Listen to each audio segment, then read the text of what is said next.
சென்னை திருவொற்றியூரில் கோவில் உள்பிரகாரத்தில் கெட்டுப்போன பிரசாதங்கள் விற்பனை செய்யப்படுவது குறித்து விடியா திமுக அரசு கண்டுகொள்ளவில்லை என பக்தர்கள் குற்றம் சாட்டியுள்ளனர். திருவொற்றியூரில் உள்ள தியாகராஜ சுவாமி உடனுறை வடுவுடையம்மன் கோவிலில் மாசி பெருவிழா நடைபெற்று வருகிறது.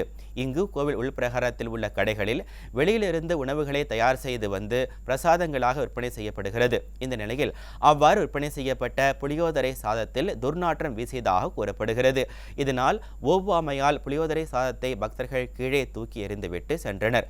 அறநிலையத்துறை மூலம் கல்லா கட்டுவதை மட்டுமே நோக்கமாக கொண்டுள்ள விடியா திமுக அரசு புகாரின் மீது உரிய நடவடிக்கை எடுப்பதில்லை என பக்தர்கள் குற்றம் சாட்டியுள்ளனர்.